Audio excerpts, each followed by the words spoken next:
Welcome to Y Nada Más, a Real Madrid podcast.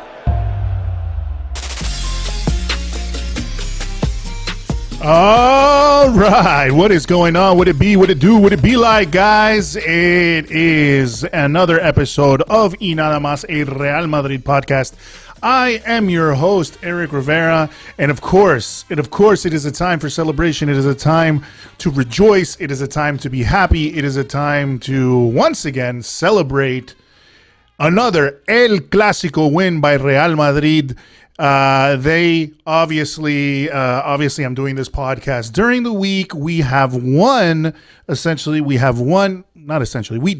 win El Clásico in the Supercopa España, which is not actually played in Spain. The Super Cup of Spain, which is not actually played in Spain. It's played in Riyadh. It's played in Saudi Arabia. No disrespect to anybody from Saudi Arabia, but I do think it's a ridiculous thing that you play a Spanish Super Cup outside of Spain. But we all know why it happens. We all know why it happens. It's all for money. It's all for the sport and so many people that were fighting against the Superliga. And I was one of them at first. And everyone was protecting it about being, everybody was saying, oh, we got to protect football because football is about the fans and da-da-da-da-da-da. And then we see things like this. And then you're like, well, why was everybody against the Super League? Why was I against the Super League?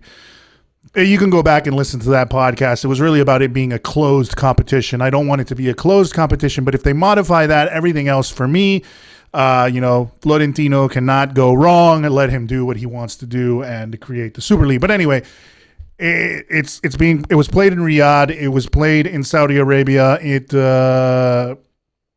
And Real Madrid won the game.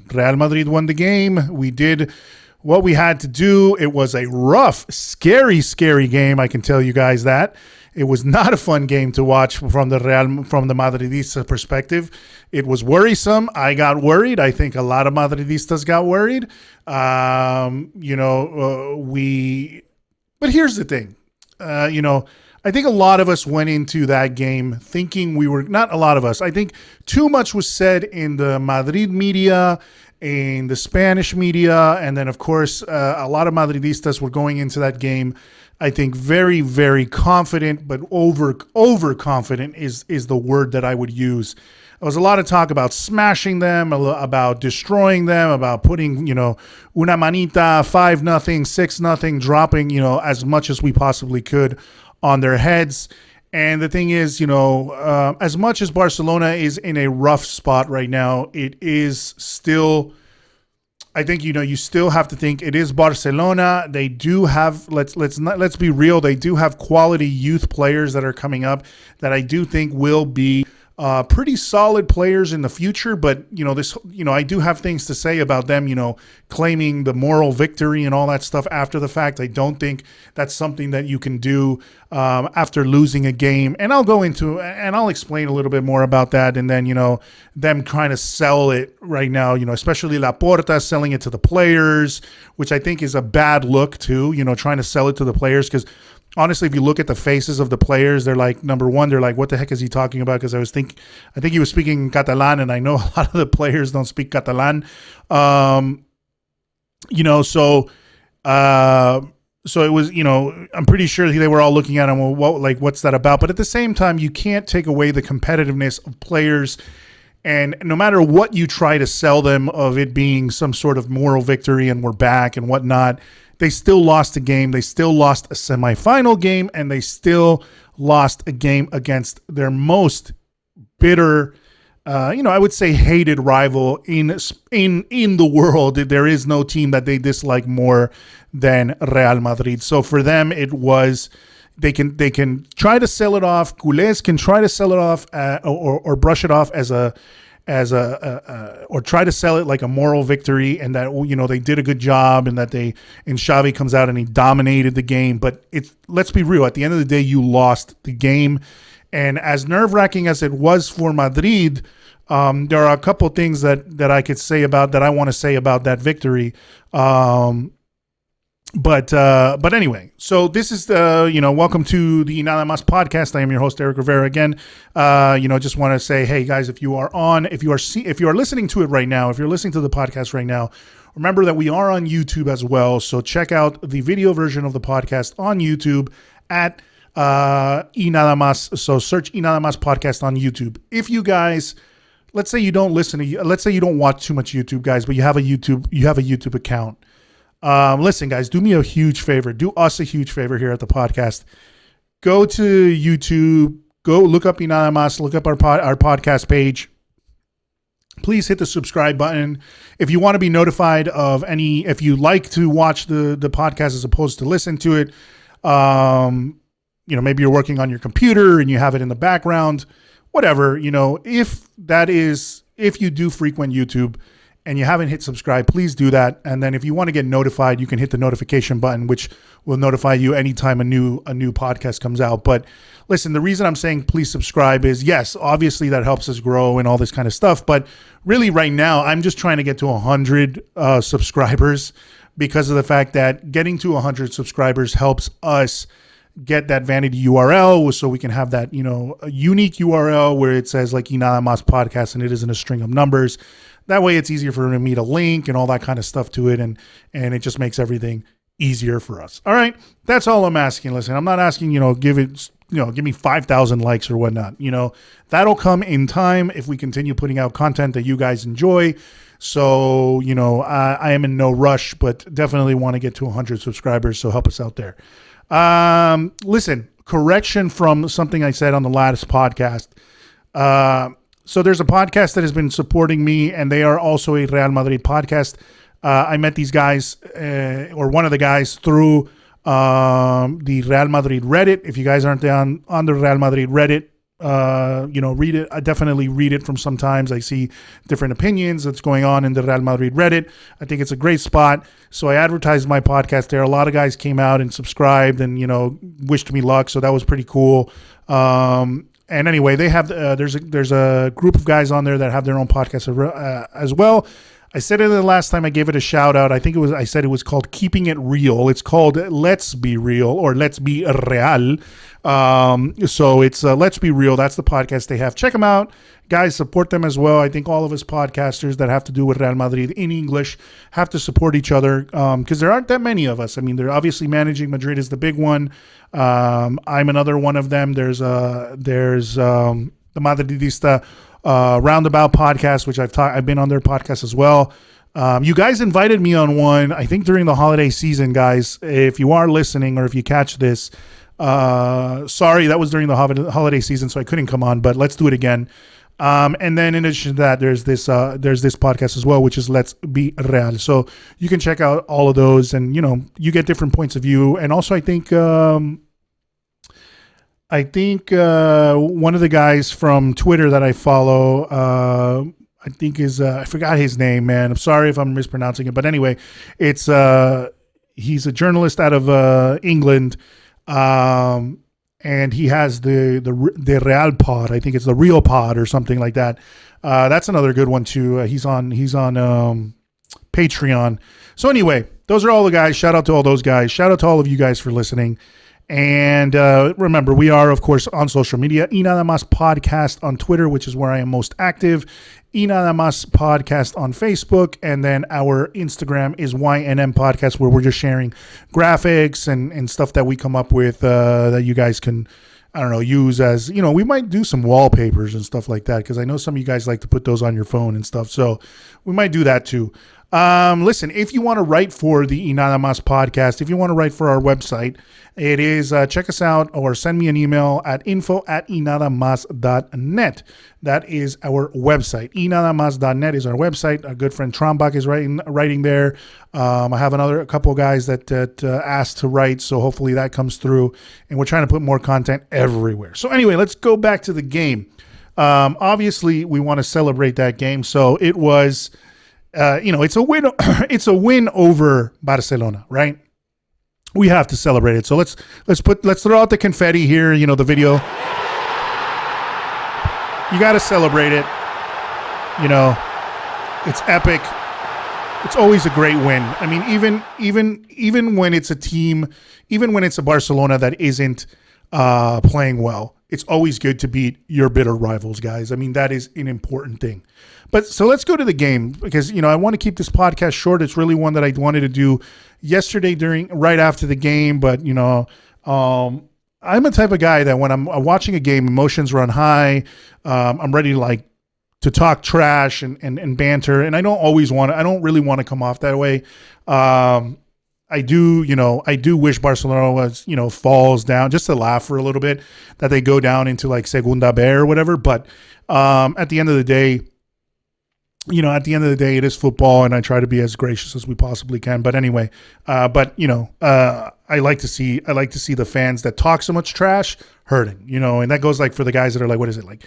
There's a couple Twitter guys like Mr. Seitan, Jota Jodi, the guy from ESPN, Moises Llorens, all these guys. I'm happy when I see them suffer. Cristobal Soria, of course, all these guys, that say a lot of things, and then of course seeing the ridiculous reactions from Mundo Deportivo, Sport, all of those Barcelona related periodicals, which is crazy to me that, it's funny to me that in Spain, you don't see that anywhere else. I think, if you look at professional sports here in the United States, none of the it's not it's crazy. I think it's because it's, the United States is a much larger country, obviously, than Spain in terms of size. And then you have so many cities. But it's strange to me to see even if you are, let's say, even if you are, I don't know, even if let's say ESPN was based in Miami, right? And I think it would be completely insane to have, even if ESPN was based in Miami, to have ESPN, which is a sports network, show bias towards the Miami Heat or the Miami Dolphins or Inter Miami, let's say, when it comes to the MLS, to football, or to the Florida Panthers, all the teams that are from the Miami area. It would be insane to see that, But the crazy thing, and you don't see that with NBA, you don't see ESPN, it's just the pundits that are on there, the talking heads that are on there, the people that are making commentary, those guys can show, I think, bias to certain teams because maybe, some of the guys might have played on those teams, have friends that are on those teams, come from those cities, so you can see that some of the talking heads might have bias. But the strange thing to me is having outlets like Sport or Mundo Deportivo that are from Barcelona that you would think would be periodicals that are essentially, I guess, supposed to be neutral, showing complete bias towards just one team in particular, which is Barcelona, and I think obviously there's a political reason for that because of the fact that it's on that, it's in Catalonia, which has obviously an issue,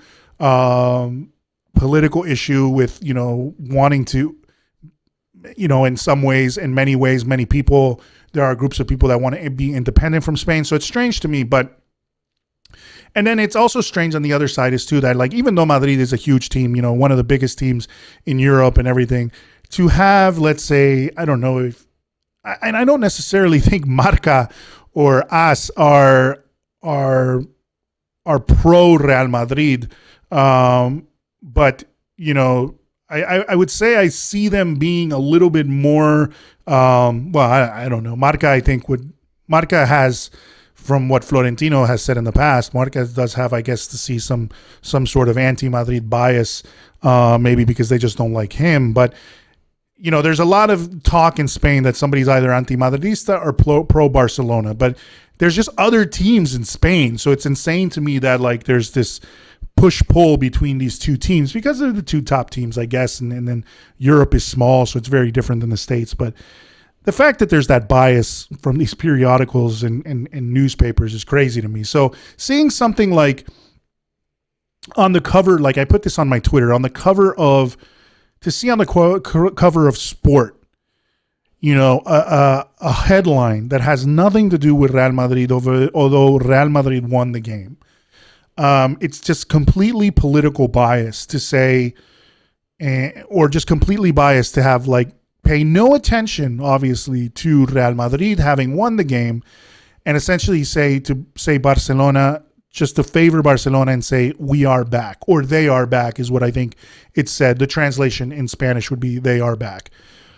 And it's insane to me to say that after the game when you've lost the game. To say you're back when you've lost the game. Sure, listen, guys, they had a good performance. They had all of us Madridistas sweating. But let me tell you something. Me, if I'm trying to be as neutral as possible here, and I'm still going to have bias because I'm a Madridista, but to say that they absolutely dominated the game, and made us sweat, really, I think, to me, it's more about the performance that Madrid put in than it is the performance that Barcelona put in. Barcelona had a good performance, but they had a good performance based on the fact that Real Madrid let them back into the game multiple times. If we look at the game, Barcelona never had the lead. Never got the lead. Real Madrid went up first with the goal from Vinicius. And then there is a ricochet goal, and that comes off of De Jong, Luke De Jong, and it goes in, and that's the 1-1, right? That's the goal that ties up the game. Then Real Madrid once again goes up on the scoreline to go 2-1 with a goal by Karim Benzema. And then it is a defensive mistake, a defensive error by Militao, and the Real Madrid defense to let Ansu Fati, of all people, a guy who is not tall and a guy who is not known for heading the ball, to be wide open and in the position that he was in order to score a goal for Barcelona. So that puts it at 2-2. Both of the times we let them back into the game. If we look at throughout the game, I mean, I have the stats up here and I can look at it. I mean, yes, ball possession, they possess the ball more than us. And that seems to be like, to me, that's what bothers me about Xavi so much. And I've disliked, and to be honest with you, and to be completely transparent, is I've disliked Xavi since he was at Barcelona. I always felt, he always made excuses. He always, when he lost, I felt like he was always an arrogant dude. Out of those two, the Xavi and Iniesta crew, I will always 100% go with Iniesta. I always liked Iniesta's attitude. I always liked him. I liked him as a player when he was on the Spanish national team. But Xavi, man, I can't with him. And him as a Barcelona coach is even worse. He's just this never wanting to admit your faults, never wanting to admit, essentially, it's always this, we dominated, we looked better. There's not a team that's better than us. And to say that would be, you could possibly say that if you were showing interesting things on the pitch and winning games, but you're still losing or tying games against teams that let's say drawing games against teams that you shouldn't be drawing against. You're celebrating wins against team that you shouldn't be celebrating wins against. That you wouldn't fervently celebrate a win against in the past, so it's almost like they've fallen so hard that now you're celebrating these small victories against teams that really in the past would have given you no problems whatsoever. And then celebrating, which is the hilarious thing, is celebrating the moral victory. Okay. I don't think there are moral victories in sports except for, and this is my bias again, there are moral victories in fighting sports, because you could lose a fight, but you could bang up the other guy so bad and the fight is so close and both guys are so bloodied up, but somebody just inches the other guy out by just a little bit, that both of the crowd is on their feet. And even if you lost the fight, you're bloodied and bruised, but you're still considered a legend. That was a legendary fight. We've seen fights like that. If you guys follow boxing, if you guys follow MMA, where there's fights where two guys are going at it, and in the past, and this is my boxing or sort of my combat sports, heart in this, but if you look at the old school fights of marvelous Marvin Hagler and against Tommy Hearns you look at the fights such as, oh God, what is this guy? It's not on the top of my head. Oh, Arturo Gatti and Mickey Ward. You look at these fights, those fights are legendary because they were like both falling apart and almost falling over towards the end of the fight, but they're still going at it, So in those kind of ways, moral victories exist there. But in sports where the scoreline is the ultimate determining factor, I don't think there are moral victories when there's a scoreline that is an ultimate determining factor, whether it's in the NFL and you got touchdowns, and whether it's in the NBA and you've scored points because you made more shots, you sunk more shots into the basket. You've gotten more runs in baseball, and you've gotten more goals in football. At the end of the day, the scoreline, what people will remember, and this is the thing that bothers me a lot about, I think stats are good, all the stats with expected goals and possession and who got the better passes and who had more shots on goal, who had more shots on target, all of that stuff is really, really nice, guys, right after the game. But years down the line, people are going to remember who won that game. Very few people are going to go back into looking up the stats of the game to remember who dominated possession, who outshot the other team, who had more passes, who had more key passes, who was more accurate. At the end of the day, down the line, what history remembers is the scoreline. Which is why sometimes it bothers me, like when we don't look, when there's such a weird thing with like the Ballon d'Or and picking the players. It's weird to me that, who scored the most goals. It's like, oh no, it's not about who scored the most goals. Okay, I get that. But then you have to be very clear in what the criteria is. Because to say who's the best footballer in the world, you have to take into account that there are many positions, and not all of those positions are about scoring goals, which is why it's like, if the Ballon d'Or, like the reason, I dislike the whole thing with Messi and Lewandowski is, if you're going to give out a best striker award and then give out a best overall overall player award, there has to be some sort of criteria, because then you have to be giving out, essentially, if you're going to give out a best striker award, you got to give out best midfielder, you got to give out best defender, all that kind of stuff, right? But anyway, what I'm talking about here is stats. People don't remember the stats. People aren't going to remember the stats down the line. So whatever moral victory Barcelona is trying to sell itself after this win, at the end of the day, Real Madrid was who won the game. And as bad as I feel we played and how much, I wouldn't say, there's a lot of people saying that we played absolutely terribly.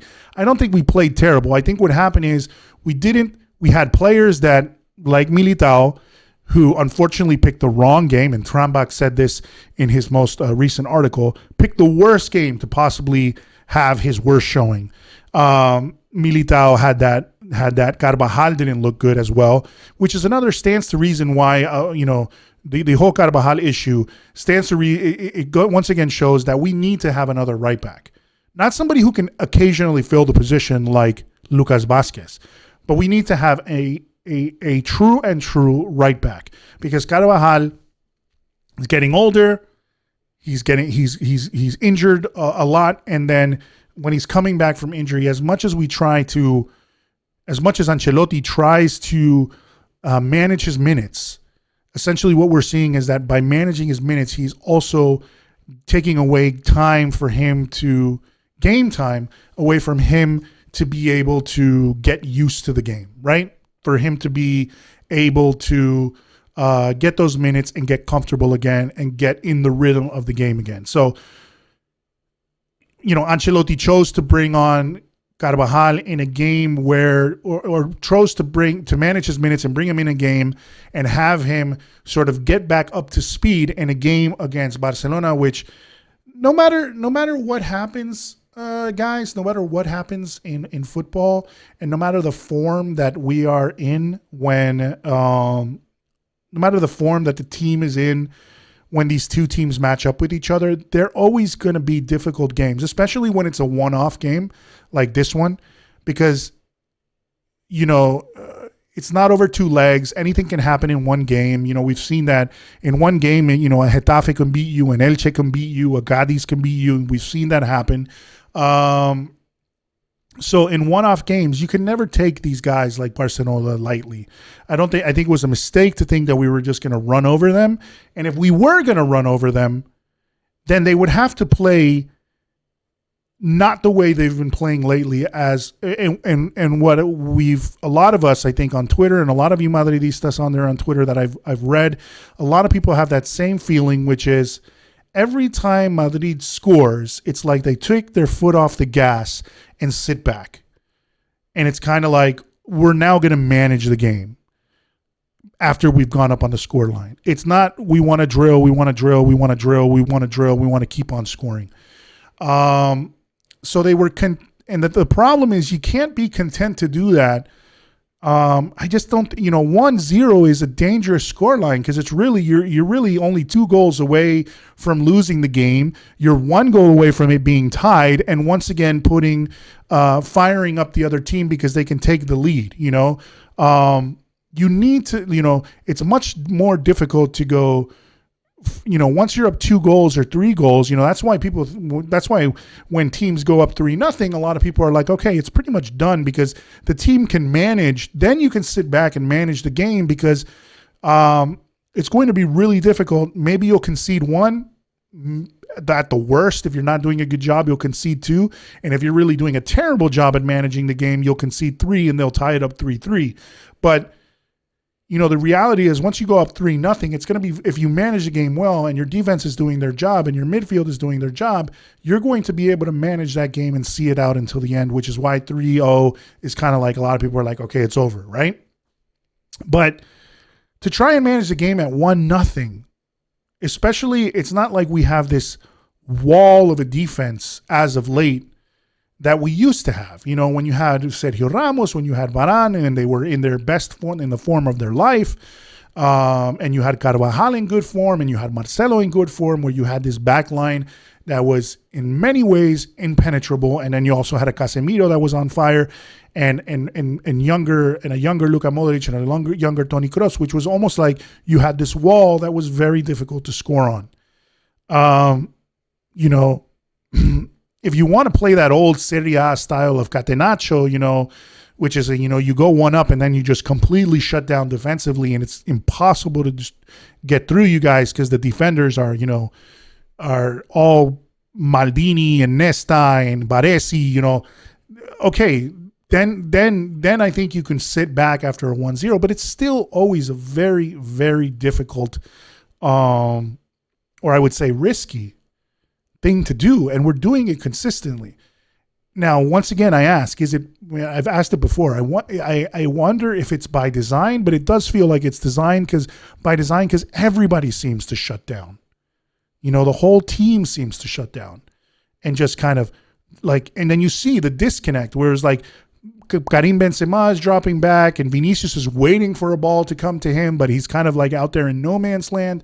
And then you're just kind of, and then, you're sitting back and you're waiting. Once again, we were playing that strategy of waiting to counterattack, which makes sense when they threw their men forward, but it doesn't make sense when you are, trying to, I think, manage a lead against a team that's full of youngsters and they're super hungry and they have nothing to lose. Like they want to prove that they're back, and they, Barcelona came into this game much hungrier to win the game than Real Madrid came to win the game. Real Madrid came in and looked to me as a team that came in to manage a result, score a goal and manage the result. And the problem is the defense wasn't up to snuff to do it. I think Nacho had a good game, but he wasn't Alaba. I thought Mendy was fantastic, although he, obviously he gave us a lot of heart attacks. The whole thing of him doing the Zidane roulette and doing that in the area is absolute genius if it works out. If he would have gotten the ball taken away from him and scored on, he would have been like the enemy number 1. But the fact that it kind of is always that fine line. There's always a fine line in football where you can go from being an absolute genius, like, oh my God, how did he do that? and what a maniac and what an absolute animal to what an asshole. There's a fine line between those two things, So the fact that it came out and he was able to get out of that position and work his way out with that dribble, get out of the pressure, was fantastic. But if it had failed, he would have been an absolute moron for doing it, right? But he did. So in the end, it goes down in the history books as what a play, right? It's the same thing too with Vinicius. People are like asking, when the pass came for Rodrigo for the goal that ultimately gave us the win from Fede Valverde, why did Vinicius dummy the ball? Did he see Benzema? Probably. Did he see Valverde coming? I don't know. I mean, Valverde was running, and I thought it was going to be.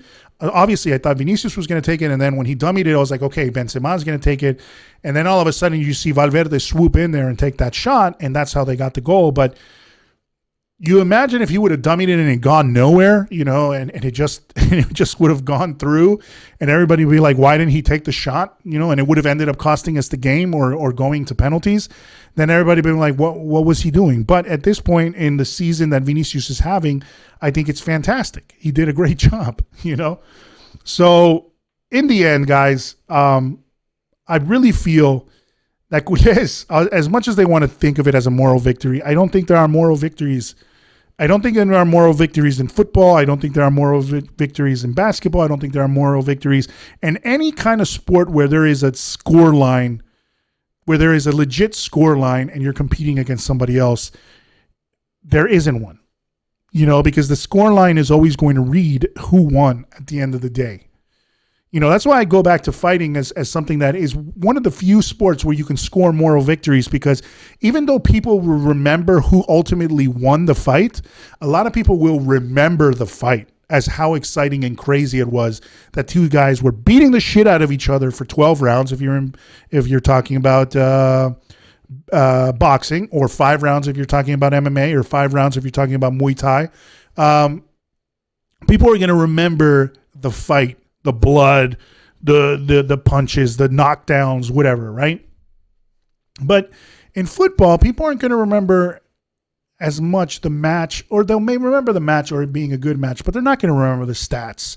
So this type of stuff where Xavi goes, oh, we dominated possession, and they had 53% ball possession to 47% possession. You're not talking a very lopsided possession stat to be gloating over, if anything, they had more passes, which you would expect from Barcelona. What did you bring up here in the stats? So, the big chances that they created, they were in favor of Madrid. The big chances that were missed were in favor of Madrid, meaning that we missed more important chances. We had more times where we could have scored. There were the goal that Rodrigo missed there at the end to absolutely put away the game. Multiple times in the first half, where Asensio took a shot on goal. I think it was Modric took a shot on goal. Or Benzema took a shot on goal. The one where Benzema hit the woodwork. There were multiple times where the score, Real Madrid could have put the game away much earlier and much earlier than they did. The counterattacks were 5 by Real Madrid, 0 by Barcelona, because they play a possession game. They don't play a counterattacking game. So they just wanted to be inside. But even so, from their shots inside the box, were 14 shots inside the box. But if you look at the total shots they had were 20, 11 of those were off target. And then if you look at 6 of them being on target, if you're looking at the shots on target, Real Madrid had more shots on target. And then at the end, had more shots eventually go in as well. So it does for me, these stats of like ball possession, and I don't have the expected goal stats here. So if anybody wants to chime in later on and talk about that. But at the end of the day, it seems like definitely Madrid had the upper hand in the efficiency of it. So, and it's kind of what I saw on the field. It seemed like Barcelona had the ball.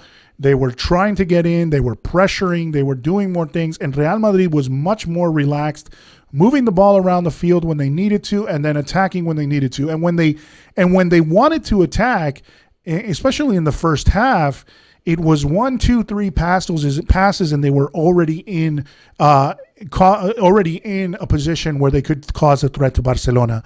Yes, the Vinicius dependencia in a way is something that I don't want to always see, where it's like, yeah, let's just lob a ball over the defense or lob a ball over the midfield and hope that Vinicius beats his man and ends up taking the ball and scoring, and that was essentially what this game was a lot about.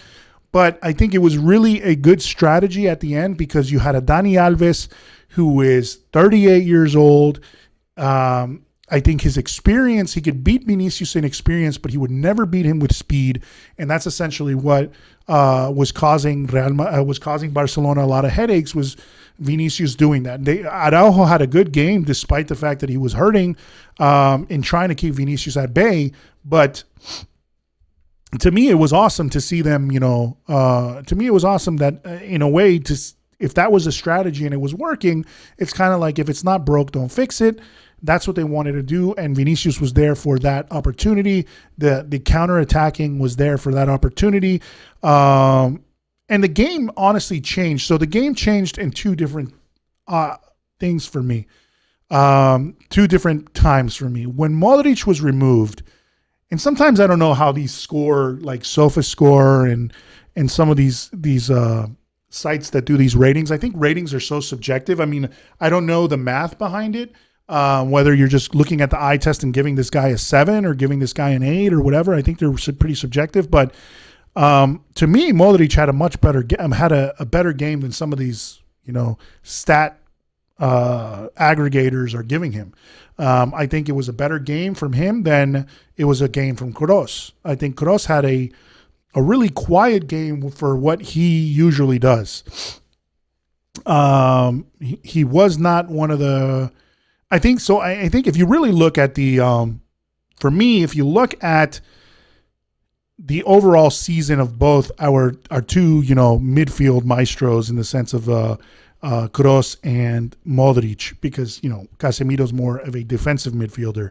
If you look at the stats of them, I think Modric has been far more consistent. I think we've seen Kroos have I think right now I could think off the top of my head, he's had 2 games where he was meh, the Getafe one and this one.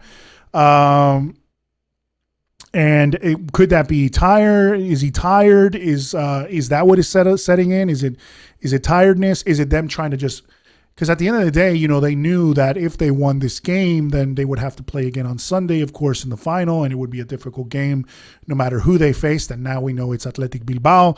But, I think that's important to remember too. It was going to be difficult regardless, and so they kind of felt like, let's try to manage our output. And at the end of the day, though, it didn't. I don't think it played well. Trying to manage the game, and go score a goal and then manage the lead, then score a goal again once you get tied on, once you get the draw, once the other team got a draw, and then manage it again only to lose the lead again. At the end of the day, didn't work out for Real Madrid, because we ended up having to go and play 120 minutes with players that are more prone to being exhausted, because they've been playing a lot of minutes. The likes of Luka Modric, obviously he didn't play 120 minutes though, but it made a big difference at first. When they first took him out of the game, it made a difference when he was out of the game. I think we lost somebody. I think we lost that he was much more active defensively and making some good plays and interceptions and block shots and taking the ball away from players, as like making tackles. I think he was doing a better job than Kroos was. He blocked 2 shots. He won 5. He won 1 ground duel. I don't know it doesn't seem like that's true to me, because I think he dispossessed somebody. I think it was either Pedri or somebody that was coming on sort of a breakaway, and then Modric came through and got it. So it seems like Kroos made more tackles, made more interceptions, but he was dribbled past more. He lost more. No, he didn't lose as much possession either. He won more ground duels. Okay, so if you look at the stats, maybe Toni Kroos, but he just seemed like he had more of a quiet game. He made one key pass. Both of them made a key pass. Modric made more attempted dribbles and had his long balls. He had 100% accuracy with his long balls. Anyway, so they were very neck and neck, but I felt like Modric was playing a little bit better there, and taking him off kind of gave us a little bit of an issue there. But then, honestly, Carvajal didn't have a good game. So when we brought on Lucas Vázquez, I thought Lucas Vázquez had a good game.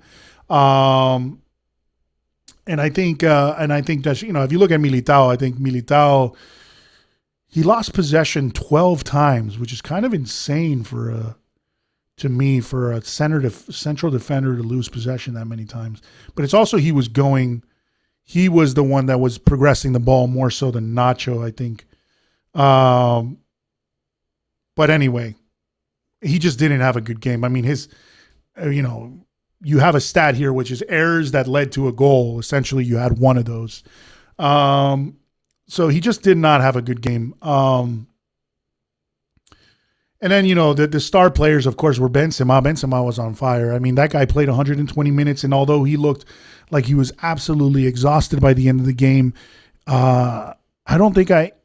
he looked exhausted. He looked tired, but he was still in the game. He was still making runs. I mean, Benzema is an absolute beast. He's such a legend. He's such a legend, and he had a great performance in that game alongside Vinicius. And then once again, it's our trouble on the right wing is Asensio didn't have a good game. I thought Rodrigo had a great game, and this is the problem with Asensio. So in our second half, I think we definitely suffered with the likes of Carvajal, with the likes of Militao. With the likes of Asensio, it was more important to have, once we bought on Rodrigo, once we bought on Lucas Vázquez, Camavinga and Fede Valverde injected pace. Once those players started getting into the game, we started picking up again and started getting more from our players and started seeing more results. And then once Barcelona was throwing everything at just trying to attack, and we played on the counter. There were so many counter-attacking options that were just, Camavinga's counter-attack where he could have scored, and instead he made a pass that went out of bounds. The one-on-one, or the pretty much wide-open shot that Rodrigo had that he missed completely. There were a lot of options for us to score. So to me, there wasn't a clear dominance by Barcelona at all for them to kind of be singing about that. Singing as mean and, basically saying, it was such a great game for us, because here, for me, once again, here's what I'll say at the end of the day is Barcelona played probably one of the best games they've had this season. And Madrid probably played, I wouldn't say it was the worst performance we had this season, but it was the more subdued performance we've had. So you had a Barcelona playing their hearts out against a Madrid that was, once again, trying to maybe manage, not lose. Not really wanting to win, but they didn't want to lose, So there's a very different, those are two different scenarios, Wanting to win a game and then just not wanting to, playing not to lose, are two very different attitudes. And Barcelona definitely was playing to win, and you could see that even if they're throwing the kitchen sink at Real Madrid, they weren't able to defeat a team that was playing pretty lackluster. So at the end of the day, that's what I take away from it as a Madridista, that it was more us. It's the same way in La Liga. It's our La Liga to lose. This was Real Madrid's game. From the beginning, it seemed more like it was Real Madrid's game to lose rather than it was Barcelona's game to win and take it away from them. So, that's what I look at, and that's what I see.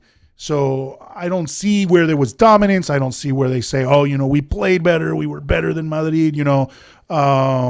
all they had was this, as Xavi likes to say, is all they just scored more than we did, but we dominated possession. At the end of the day, there's no moral victories in this game. And then seeing Laporta going back, I mean, that's my thoughts about this game. It was, and going back to the right wing, one thing I just wanted to say before I go, the right wing position, I think that's going to be an issue, but Asensio just continues to do the same thing that we've seen him do all season, which is sometimes he's good. So one game he's good, then he's bad for a couple games, then he disappears for a couple games. Then one game he's good, and then he disappears. I honestly preferred Rodrigo in that position, and really. He's just a stopgap, because I think if we do get Mbappe, it'd be interesting to see how we're going to end up playing him and where we're going to end up playing him, because is he going to play on the right wing and then Vinicius on the left wing and Benzema on the center? Is that how it's going to go?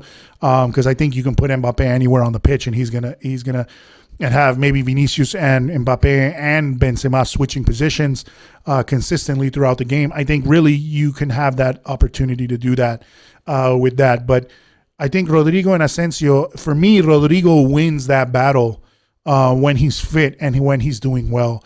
Asensio is just too inconsistent for me. He's too inconsistent for me. Having him good one game and then gone for 4 isn't what you want to see, He does, and I think somebody else put it one time too, on Twitter, I saw it. He does far better when he comes on as a substitute than he does when he starts out. The same thing with Lucas Vázquez. But I would say, two guys that I love the way they play, regardless of when they play. And I like the passion that they put into the game. I don't want them as starters, but I like the passion that they put into the game when they come on, are definitely guys like Nacho and definitely guys like Lucas Vázquez. I've given Lucas Vázquez so much shit in the past, and I know a lot of people do, but he is definitely a squad player. He is definitely somebody, you don't want him to start the game, but I like what he does when he comes on the pitch. He's a solid backup and utility player. Both of them are. And for that, I do like them. Asensio to me he's occasionally good. That's what it is. And for me, that I don't want to hate on him, because I loved him. There were times where I remember posting one time on my Facebook where this guy is the future, and I just don't see that anymore. And of course, if Mbappe comes, I feel worse for Rodrigo. If Mbappe comes, than I do for Asensio. I think even, and then, going to other players that I kind of disliked in the past or disliked recently, I think Isco is also performing really well when he's played, So that's my thoughts about everything. I don't think Barcelona should be, saying, it was a moral victory. Yeah, of course, they could be happy about it and whatnot. But at the end of the day, we're the ones who advanced. We're the ones who won the game. We're the ones who are in the final. They are not. And that's just the reality of the situation, guys. Anyway, with that said, ladies and gentlemen, like I said, this was going to be a quicker podcast. So thank you very much for listening. That is this episode of the podcast.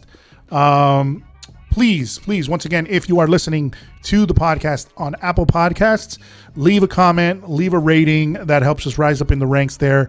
Listen to us anywhere you would like to. With audio, we are on Spotify, we are on Stitcher, we are on TuneIn, we are on the iHeartRadio app, which is here in the United States.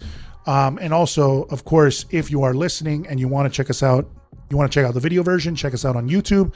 Look up Y Nada Más Podcast. That's where we are. Please hit the subscribe button and help us rise up in the ranks there and get to that vanity URL. If you want to write for us, check out info@ynadamas.net. That's where you can write to us. And that's about it, guys, man. Thank you very much for listening once again to this episode. And I will talk to you guys again after. I don't like to say those types of things after we win the Supercopa. After we play Athletic Bilbao on Sunday, I will join you. I will release another podcast, and we'll go from there. Thank you guys once again for listening. I appreciate the support. Love everybody that listens to the show. Love all of you guys that are Madridistas, whatever your opinion may be. Thank you very much, and I'll talk to you again soon.